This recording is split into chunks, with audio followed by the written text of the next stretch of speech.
You're listening to the Open Window Show on killradio.org. This is the Ustad, Steve Barada's here. So, it's the moment that you've been waiting for.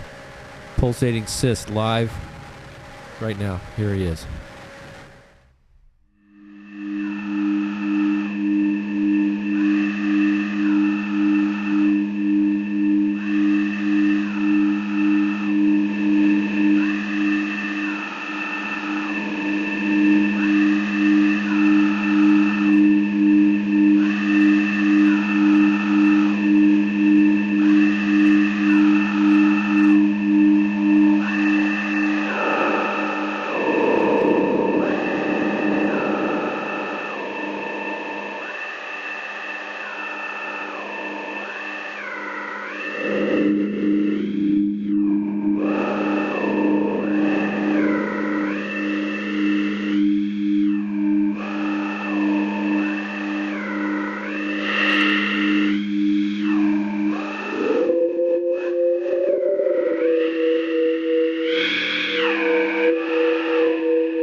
Pulsating Cyst. Oh my God.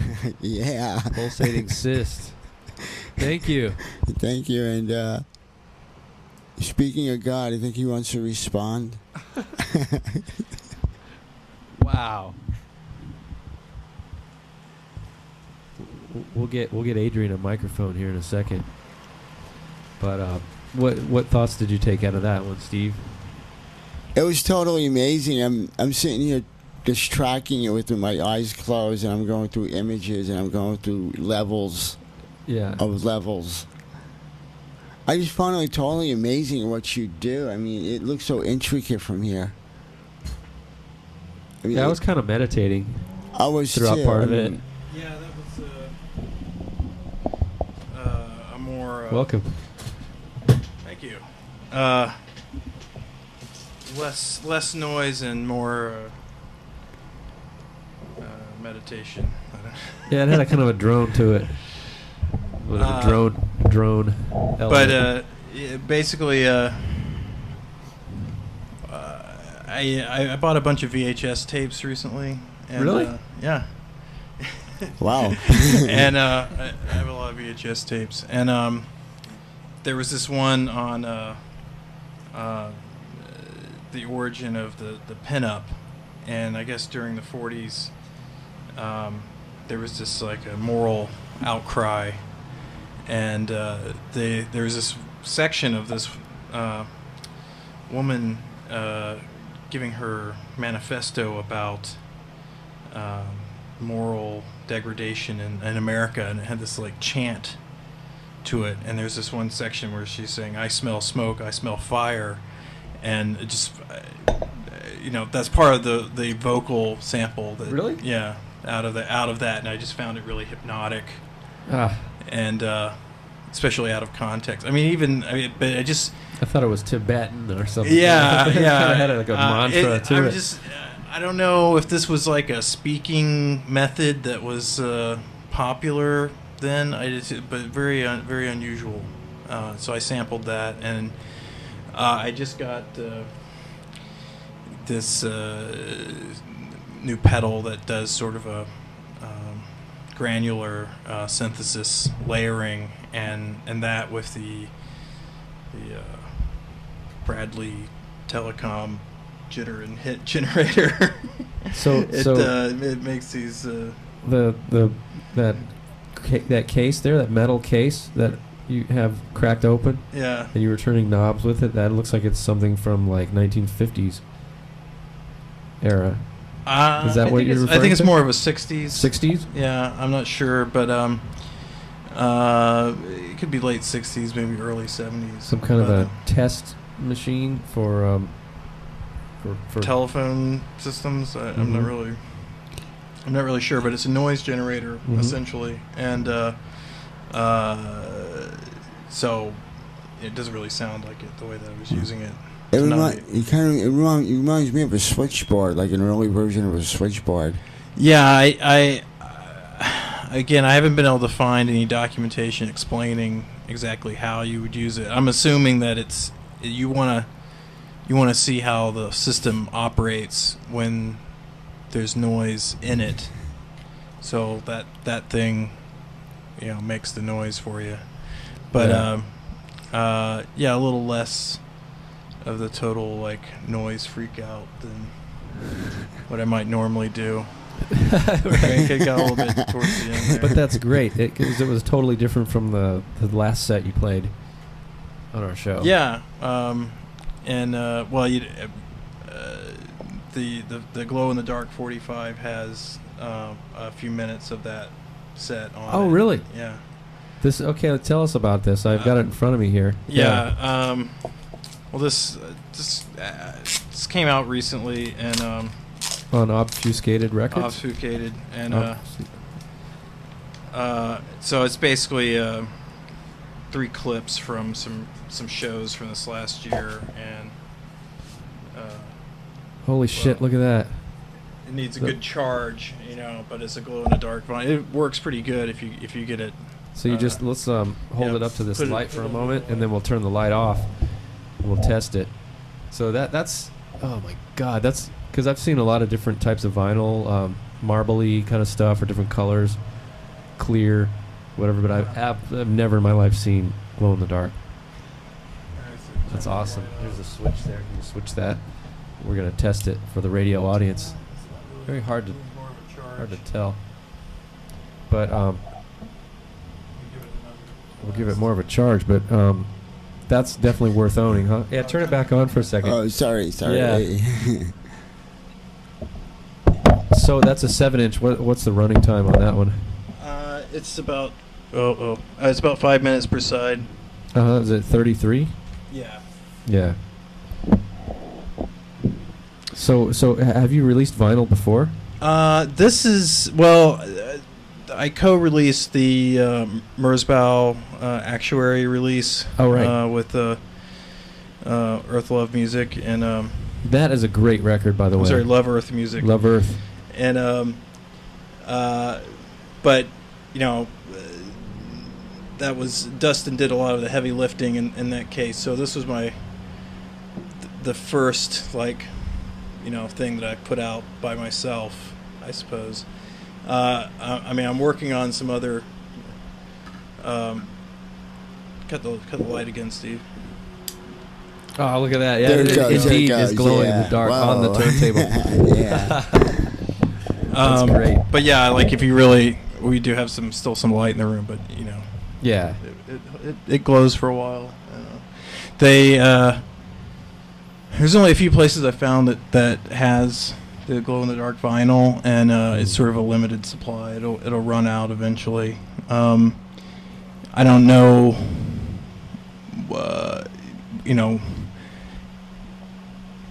They kind of said that the different colors of vinyl is kind of erratic as to what colors they have available, and the EPA's putting restrictions on the lead in the vinyl.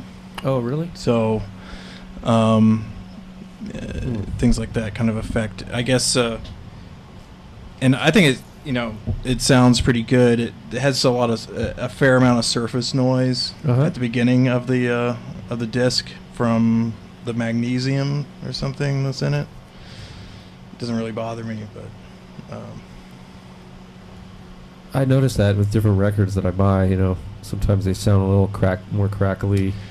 Sometimes right at the beginning. I've gotten a few colored vinyls that have it'll be a solid color, but there seems to be some streak of impurity in it, and you hear it each time it comes around. It hits this one area that has more noise than the other. But I guess that's part of the. For a noise record, it's not necessarily a bad characteristic to add to it, right? Sure. What do you think, Steve? I don't know what to say. It's incredible. Yeah. But Dustin wants to do a glow in the dark LP. Yeah, that'd be great. Maybe as a split. So we're gonna try to do that with at some point. what, Actuary? I guess so. Yeah. Yeah. And there's I can't remember that there's United Pressing where I got this one done only does 7 inches in the glow in the dark, but I found another place that'll do an LP. So do you think get them while they last? So as you've been making kind of noisier music for quite a while, what do you think about the future of where things are going, where they're headed? Well, it's a good question. I mean, it's there's just going to be more experimental music. I mean, but the music industry as a whole is pretty abysmal. Yeah. So I don't really know. On the high end, it's going to be lots of pop crap. On the low end, it's there's a lot of good stuff out there. There's just a lot of stuff. There's just a lot more stuff. I mean, because the proliferation of the technology to make it. is in the hands of everyone, which is a great thing, I think. So you produce all your own stuff, I assume, with computer recording, or do you use? Well, I mean, editing I'll do on the computer. I have been trying to avoid, composing on. I mean, most of what I do is pretty much improvised. Yeah. I haven't really done much multi-tracking. I mean, I've been wanting to get more set up to be able to do it, but I just haven't. I mean, I did a lot of MIDI stuff in the 90s, and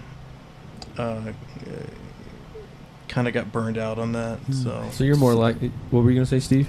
Do you have any tracks that you actually sat down and did compose? Not recently. No, not really. Okay. Yeah. I mean, I was making, percussive electronic music years ago. And I've been hard pressed to do anything like that again. I see. It's like, seems like you really are. You like to perform live. You like the element of things can go a different way according to how you feel right at that moment, or what thing you're going to turn, or what you're going to run it through. And so I saw a lot. You were just like going nuts on all the sliders and knobs and all over. You have a modular system there in your rack. You have some effects devices, filters. Yeah, I mean the one thing I've thought about, and I haven't quite found the perfect delay pedal, and there's a lot of things you can desire in a delay pedal, and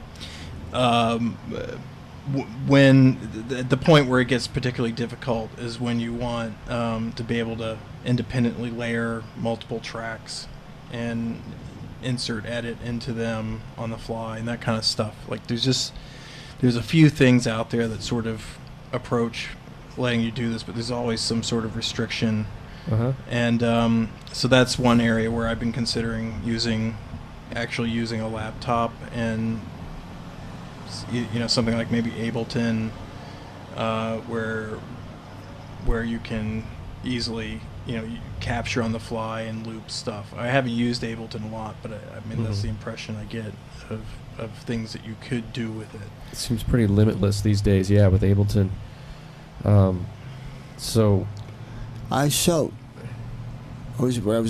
long is the actual process of that? I mean, what does it actually take? I mean, it sounds really intricate to me. I mean, well, I mean, I did a jam yesterday, and to prepare, and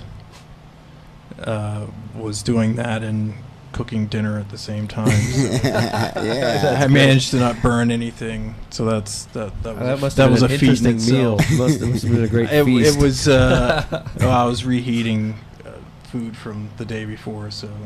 But so not that. Remixing the food. Yeah, I was remixing the food from yesterday, so not that big of a challenge. Still. Yeah. So it wasn't just to press one button on a microwave. Yeah, I mean, I had some fries in the stove and some patties on in the grill in the frying pan. So it was definitely something you could have like overcooked or burnt or something. Well, my secret is to put it on low heat. So okay, and then just you'll smell it if it's overdone. Yeah. No, usually if I'm in the other room and I've just now started smelling it, it's probably burnt. But so do you approach your music kind of like cooking? I mean, you throw a little of this spice in there. Yeah, I mean, and this thing simmering believe over me, here. I've had my experiences of overspicing both food and music. Right. So does your fire alarm ever go off? Well, a lot of fire alarm. Yeah, you're right. Never mind. Definitely. Yeah, I think there used to be a smoke detector somewhere. Some noise. It would be like. My wife was asking me if I knew where the fire extinguisher was recently, so. Like if you go to an Indian restaurant and you don't specify the heat, sometimes you're like, oh my god, your mouth is just literally. Yeah, boiling. I don't really go Seriously. for Yeah. spicy food, so I'm usually pretty cautious about ordering things like that. Although I'm occasionally like horrified.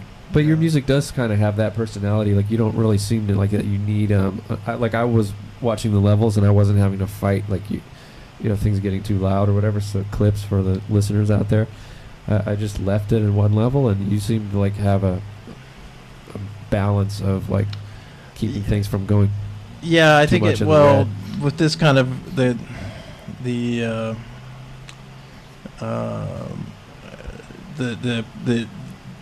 sound that I'm trying to achieve, you know, I mean, when you're doing like power electronics or just like harsh noise, you tend to really distort things, and it's Yeah. hard to keep the levels consistent and not, you know, flying all over. I mean, unless you're using like a compressor or something, but it's always the case with that kind of sound that you're like, that perfect edge that you're getting is always right on the cusp of destroying the equipment. Yeah, I had that thought. I had these monitors in here cranked, and I was like, if it gets any louder, if like the bass is any more, these things are gonna just blow. It's gonna explode. Yeah, I mean, there was kind of a moment towards the end where one of the delays got it caught in a feedback loop, and I was trying to figure out why it wouldn't get out of the loop, so it was getting kind of loud. But So you got caught in a little pickle for a second, and then you got yourself out of it. yeah. So I think that it worked out pretty well. I don't think anybody noticed. Oh yeah, I think yeah. everybody was just so blissed out by what you were doing. What was your mood going into it tonight? Showing up here, I mean, what, was there like anxiety with work and life, or like was it calm and zen, or what?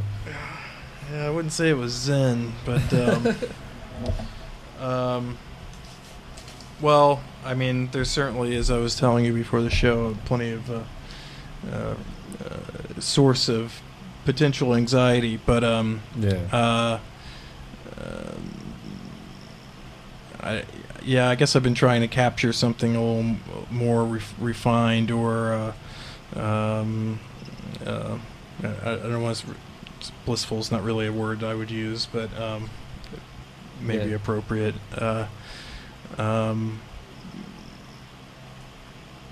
You know, I mean, the kind of general theme. I mean, especially if the 7-inch is a little bit more raw and alien invasion kind of sounds, and Cool.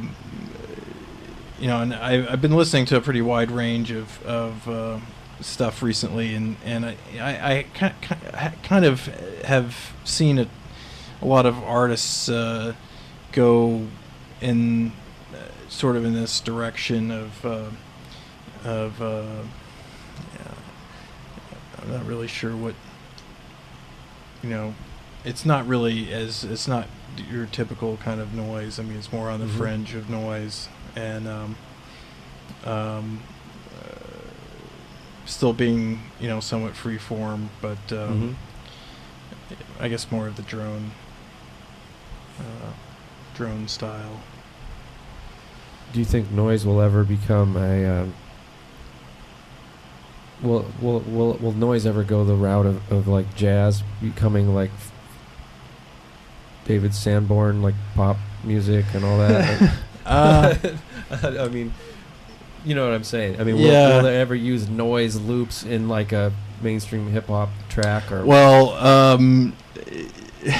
that's funny. I don't talk about, you know, the stuff at work too much, you know, and but you know, I've let it slip, and and I was out to lunch with some coworkers, and you know, it used to be anytime I'd say something about noise, people would be, their first response would be like, "Oh, you're a DJ," and I'm like, No, it's not. Well, I don't even know what that has to do with anything. But anyway, I played the tracks. I had a CD of the tracks on the 7-inch in my car stereo, and I played that for him. And one of the guys was like, "Oh, have you ever heard of Tool?"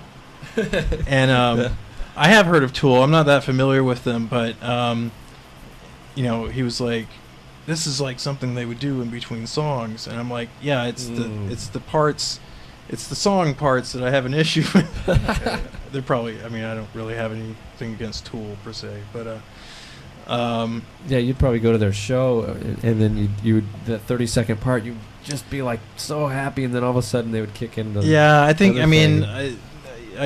I for anything to be really,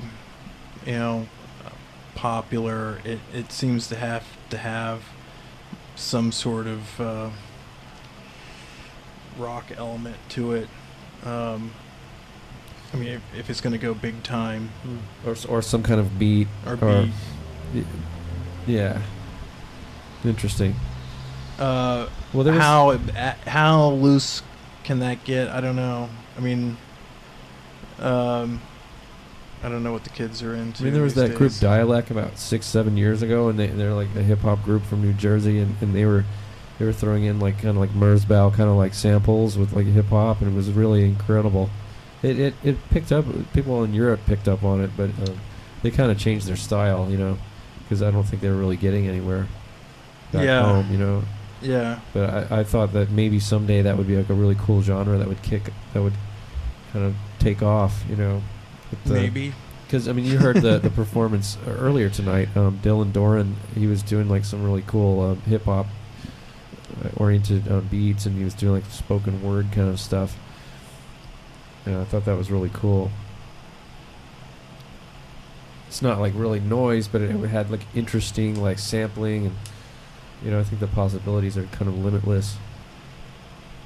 Yeah, I guess I mean, I would like to see well, it's just I don't know if it's because there's so much material, or if it's so easy to get so many different types of music. I mean, it's just people pretty much have to, they make it now because they want to, and right. The only way it's really hard to make a living doing art. So right. I mean, I wish, whether they were buying records or paying for downloads or whatever, or that people would somehow contribute more to that. I mean, not for capitalism, but just to encourage people to put more effort into what they're doing. But I've seen sort of both sides of that argument, where there are the people who are like, you gotta spend money to make money, and then the people who are like, no, fuck that, noise is about cheap as shit, and like those Wolf Eyes tapes that are like just some tape from a thrift store, and they just put some duct tape on it and wrote Wolf Eyes on it. That's the Ron Lessard RR Records recycled tape series. That's pretty cool. That's pretty cool. I think that's great. And I have one of X2Gef has one of those. Oh, really? Okay. Yeah. And so there's everybody just brings their own attitudes towards it, which is cool. And but it's a really tough nut to crack. I mean, I'm really want to make quality products and get them into people's hands, but it's it's a tough business. Oh, well, especially, I mean, you're doing vinyl and stuff like that. I mean, cassettes are one thing, but vinyl, CDs with vinyl, that's a great expense. Yeah, it's really tough. I mean, I'm trying to do, but other 7-inches, and get the costs down as low as possible. And it's but it's still hard. But I mean, but people are interested for distribution. People are more interested in vinyl, vinyl or CDs. I mean, I'm actually going to be releasing some tapes soon. Nice. So be curious to see what the interest is in those. I thought about maybe doing some micro cassettes. Yeah. Are you familiar with Hal McGee? Good night, you guys. Bye. No, I'm not. Oh, well, you should check Hal out. Hal has been around for a really long time. I think he's been doing, DIY tape releases since the early '80s, and he also does he's done a lot of micro cassette releases too, I believe. Oh, and, okay, cool. He has this project currently running project called something like the Answering Machine Confessional. Oh, wow. Where he basically has like a micro cassette answering machine hooked up and encourages people to call it and leave messages on it. Oh, yes. Yeah. Musical messages or? Well, no, just whatever, And I'm not, I haven't listened to any of the tapes. There was a little bit of drama recently, and I don't know what exactly it was. I kind of got the idea that people were leaving racist remarks on the answering machine, and he was publishing them anyway, which I given the context of the project, I think that's fine. But so I don't know what. Again, I'm kind of guessing at some of this. Yeah, okay. And Hal's a bit of a contrarian on some levels, so I could totally see him, sticking to his guns on that. I see. I don't know if I talked about this the last time I was on the show, but in a similar vein, one project I thought about releasing, I had been buying, one of my early noise experiences, I would say, probably like the second year I had gotten in. This was like in 87, 88 or something. And I bought this old tape recorder, reel-to-reel tape recorder at a church yard sale. And nice. Had some really awesome recordings on it. And, it was like this guy was carrying it around and recording all these weird things. And then on the flip side, and I've been kicking myself for years that I don't have the original tape anymore. I just have a few bits and pieces of what was recorded on the tape. But on the flip side, his girlfriend breaks up with him, and it's totally it's almost like she's jealous of the tape recorder. Oh my God. Yeah, it's really, it's just the fact that I managed to find this thing. And so years later, I did some art projects with that recording back then, but again, like I said, I've lost, a complete recording of it.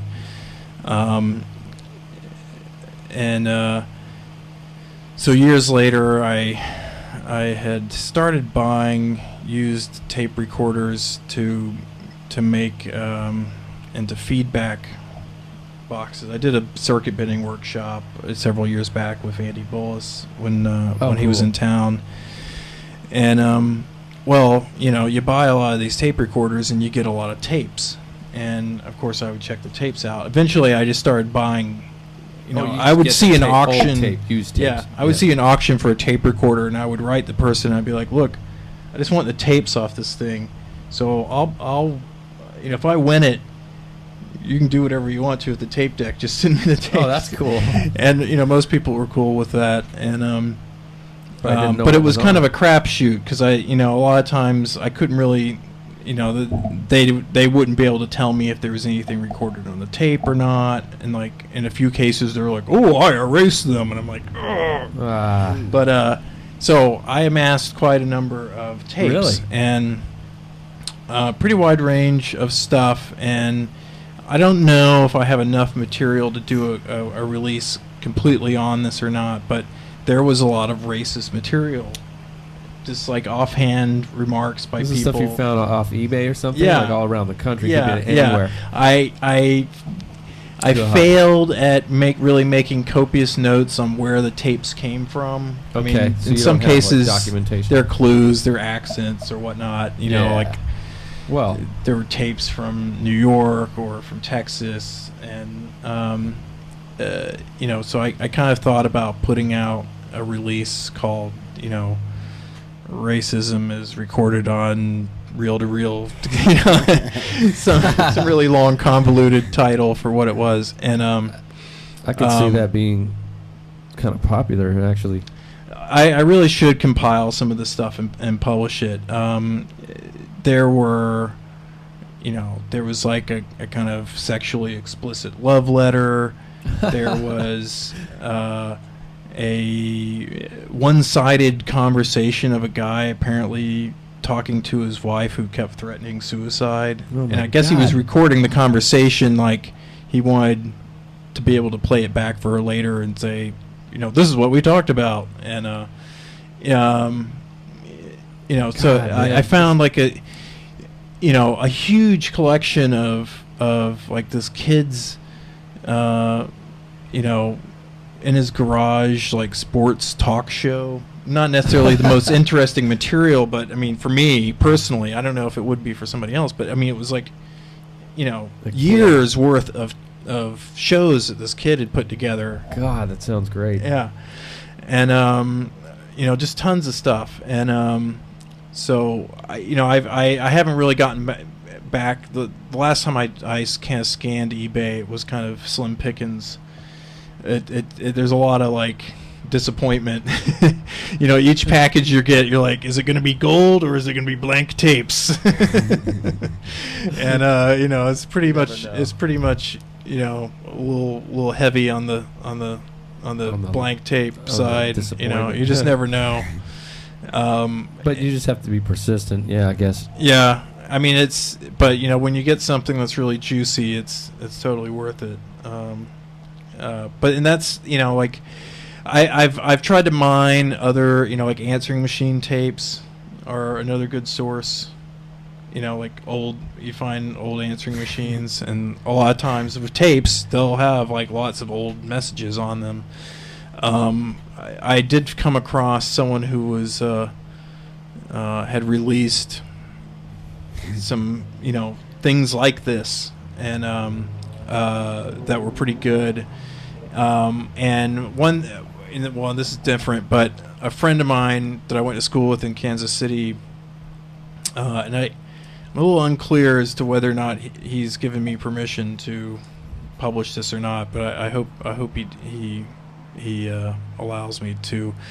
There was this guy who lived near the campus who was kind of like I think he was schizophrenic, this older man, and his whole deal was he would say the word microcycle like every 3 or 4 words, and he yeah, and so basically my friend got these recordings of him explaining his whole story, and it's the short version is basically he was institutionalized, and he escaped from the robot police, and part of his way of keeping them away was by repeating this microcycle phrase. And I don't know how that was supposed to work, but that was his theory.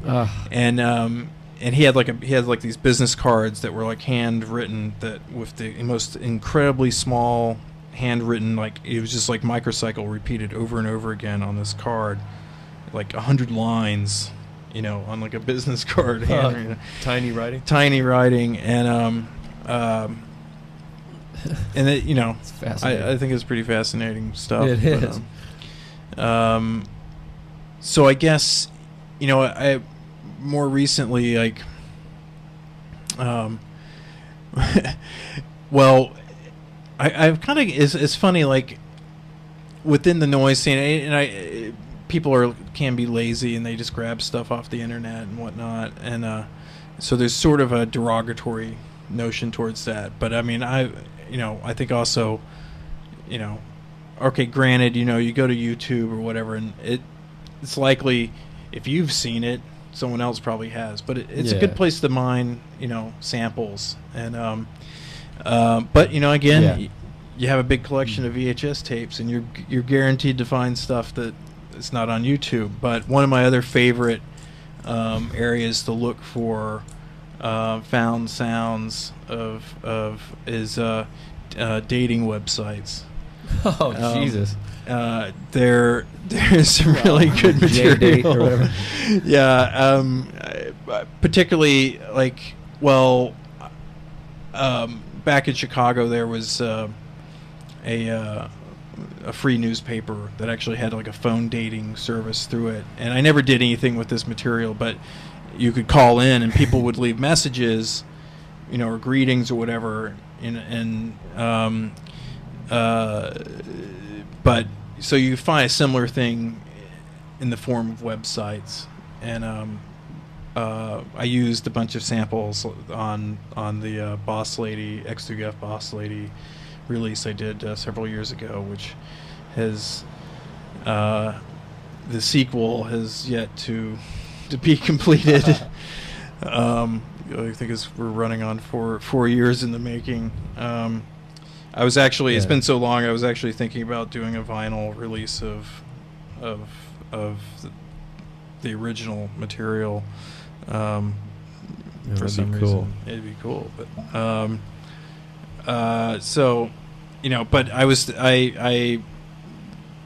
telling somebody, a friend of mine had read an interview where I mentioned, using the internet as a source for sounds, and they were kind of like, raising an eyebrow at that. And I'm like, I don't see the problem. Because I'm someone who likes to delve into YouTube, especially like on these weird, like Sufi music performances from like Pakistan and India. Once you go about 6, 7, 8, 10 levels down into it, there's no more English anymore. So you just start clicking on the Arabic or whatever it is, and then you just start coming up with the really cool shit because you have no idea what you're clicking on. And then that's when you start to find the really great shit. Yeah. So I assume it's like that, where you just... Yeah, I mean, don't pick the, things that have like 1 million, views to sample from, or like you just saw it on Tosh.0. Don't put it in your... That's the hard part, because you got to grab it when you find it, though, because you'll never find it again. Yeah. Unless you bookmark it somehow. But I keep a YouTube downloader handy. Okay. To grab that stuff. One of the things... related note. Back, like I've got Windows 7 on my laptop, and apparently... Because there used to be a lot of freeware apps where you could just record the sound, on coming through your speakers. You could just record. What you hear thing or whatever they would call it. Well, apparently that doesn't work anymore with Windows 7. And that's what I heard from a friend. Okay, well, this is that's Bill Gates or whoever, Microsoft has sided that with totally fucked my friend actually. Yeah. Well, so basically what I do is I just plug it into an external recorder. Okay, but do it that way. They're not going to get past us very far. Well, yeah, I mean, I know, and I'm not trying to pirate, the latest top 40 hit. Should we wrap it up? Yeah, we'll wrap it up in a second. It's getting kind of late, man. Yeah, I have to work tomorrow. So it was funny because like I had this conversation with. At lunch again with coworkers. Yeah. And we've had heated debates about sampling, and but in this case, our waitress, who is an up and coming folk musician of some sort, got really really bent out of shape at the idea of people recording stuff this way, and I'm just like, Really? have you ever heard of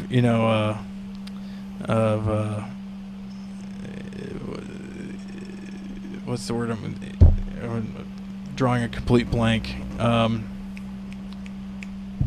Oh, you mean like collage, or like you mean like the traditions in art where you appropriate things? Yeah. I mean that, and just like within copyright law, like Oh, sure. not free expression. Intellectual property or whatever. Well, yeah, but I mean there is a certain leeway there.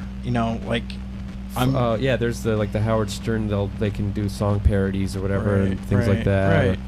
But I guess the issue is that once you do something like that and you upload it back to YouTube, YouTube essentially as a business functions from people uploading material like that. So that is, but we've gotten burned a few times.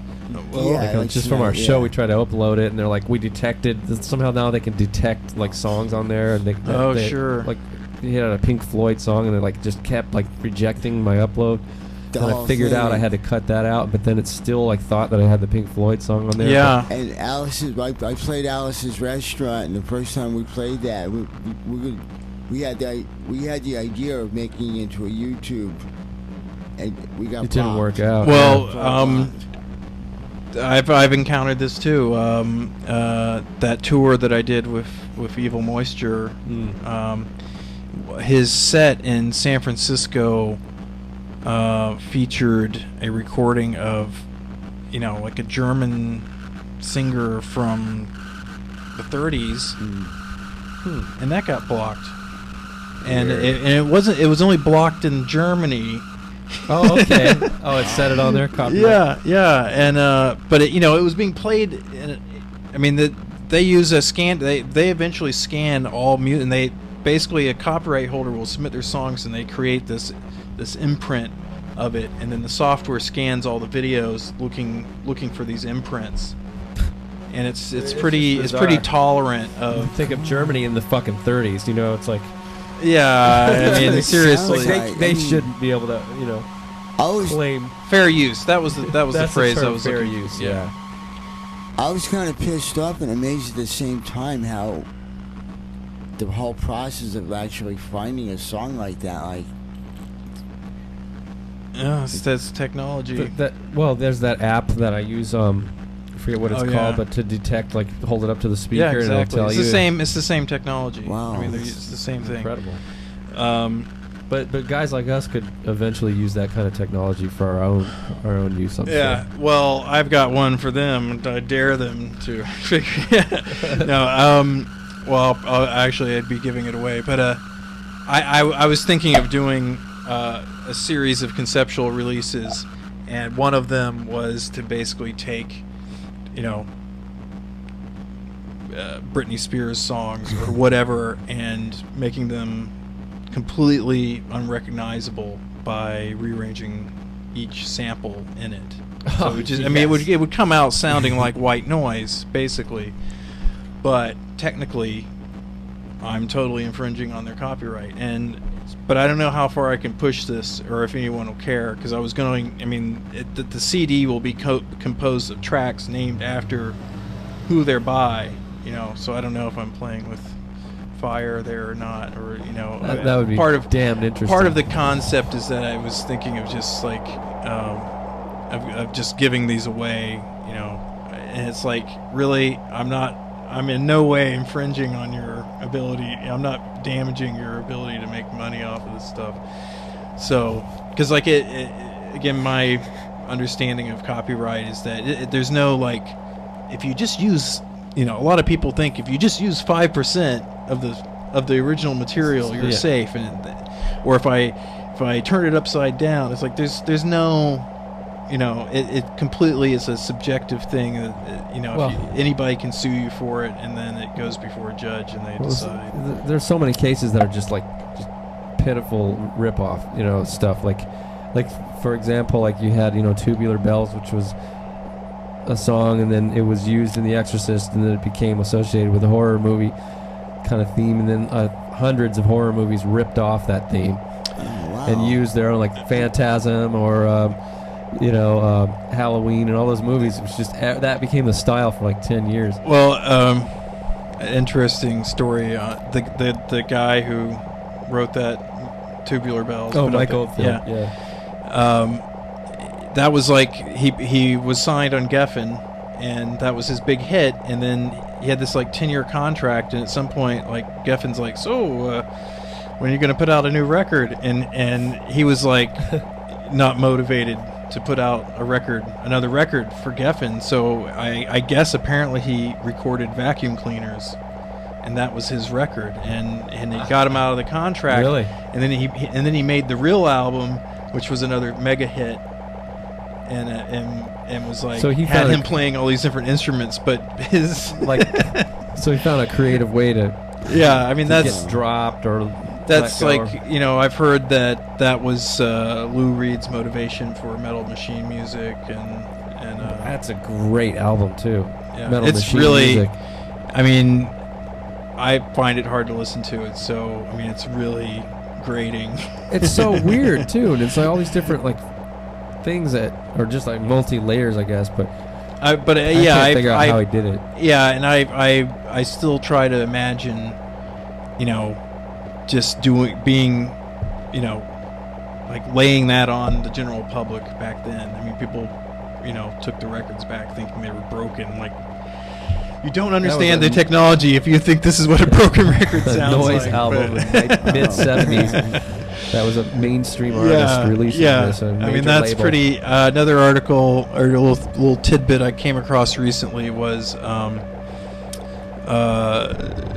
some release by John Lennon and Yoko Ono, and I forget what it was about, but one side was some song that they made, it was a 45, and they sent like a pre-release copy to this reviewer, and for some reason the flip side had a test tone recorded on it. And the reviewer reviewed that as if that were part of the recording. They were really blown away by this, and there's like this, John and Oko responded like, "This is a really great review. Seriously, we mean it.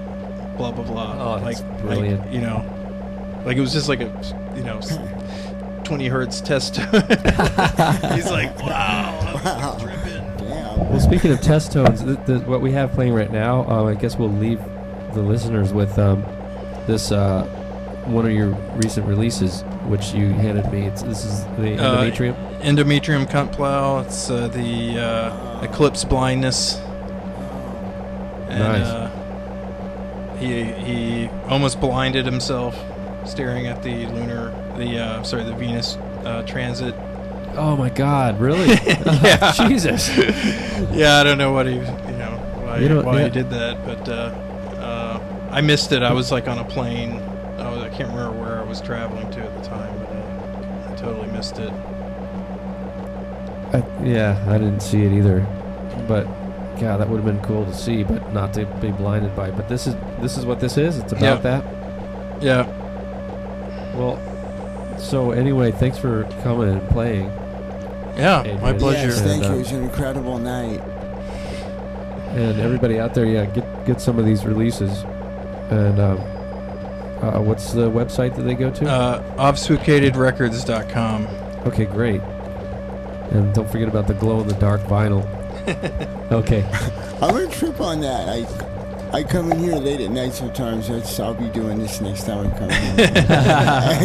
Really. And I have to catch up on some of the CDs that you've been giving us. Thank you very much. Yeah, and cool. No problem. I want to put it out, too, that we're going to be doing something on the 30th or New Year's Eve. If you wanted to come in, you should. Oh, I'll see if I can do that. Late night thing, so. Yes. All right. Cool. Okay. I've got a show on January 5th at the Handbag Factory. Oh, wow. And then Hey, we'll go to that. another show in San Francisco at the Lab on the 12th of January. Oh, that should be good. It's a cool place. The lab that was I played a show there once last year, and I looked at they had all these paintings that had to do with like labor unions and stuff. And then on the keystone on the outside of the building, it was like said it was the original labor union headquarters for Interesting. For San Francisco, and it was built in like 1906. Right after the city was destroyed by the earthquake. Well, I'm not sure what the lineup is for the San Francisco show yet, but the Handbag Factory show on the 5th is Instinct Control, who's from Chicago, and has does a lot of kind of homemade, modified equipment. I'm not sure exactly what he's doing for the show, but he's in town. And then In Nihil is also playing, and I guess he's getting ready to move out of town, so he probably won't be playing in LA anytime again soon. And then we've got Sisters and the Memes, and I feel like I'm forgetting somebody because I'm so tired. I think that's everyone. Is that 5 acts or 6? I think you mentioned 5. Okay, I'm leaving somebody out. Conscious Summary, maybe, or somebody like that. No. Oh well, check it out on their calendar. We'll be surprised when we get there. That'll be great. Pulsating Cyst. No. Yeah. That's one of the other acts. So. All right, man. So thanks a lot for coming in. Great. Okay. Thank you. Have a good weekend. Have a good night. Good night.